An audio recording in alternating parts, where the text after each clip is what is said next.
Ready ng aking mga molder at mixture dahil may umorder sa akin ng puto cheese. At ayan na nga, busy ang person sa pagsasali ng mixture. Ito na yung first batch na aking isasalang. And nahiwa ko na rin yung mga cheese. Ready na rin yung 2 bilao.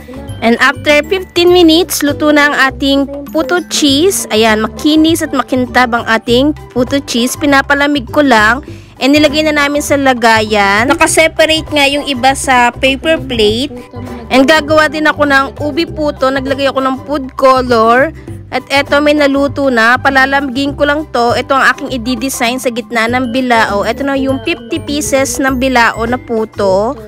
Binalot na nga namin ng clean wrap. And naglagay ako ng sticker na thank you. And ready na nga to for deliver sa school nila Lance. Nagpiprito ako rito ng lumpiang Shanghai dahil may umorder din sa amin ng 20 pieces na lumpiang Shanghai. And binalot na din namin ng clean wrap. Ayan siya, 20 pieces. Nagluto din ako rito ng kunchinta. Nakasalang na nga sa steamer ang first batch. Ito yung isang bilao ng kunchinta. Binudburan ko ng cheese and meron tayong yadyan na nyog. And gagawa din ako dito ng sapin-sapin. And nire-ready ko na yung mga mixture. And magluluto muna ako ng pambudbud natin sa sapin-sapin. And ready na nga ating mixture. Ayun yung budbud. Ayan na sila.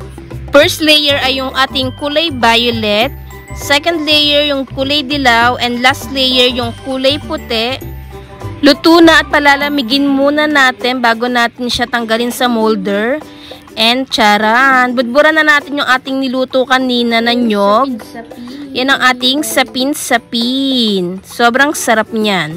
And may bigla ang umorder sa akin ng puto na 50 pieces. Yung cheese na ginamit ko dito ay hindi siya nagme-melt. Hindi ito yung cheese na ginagamit ko dahil nga biglaan to kung ano lang yung meron ako na available.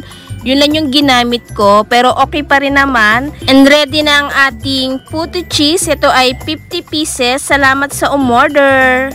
And as usual, naka-ready na naman ang ating molder. Ito na yung asado filling na aking niluto. Yung cheese at itlog na maalat. Ang ating mixture. Inilagay ko na yung asado filling dito sa ating puto molder. And ito yung itsura niya bago isalang sa steamer. Meron siyang itlog na maalat, cheese at konting asado filling. And charan, luto ng ating puto pao.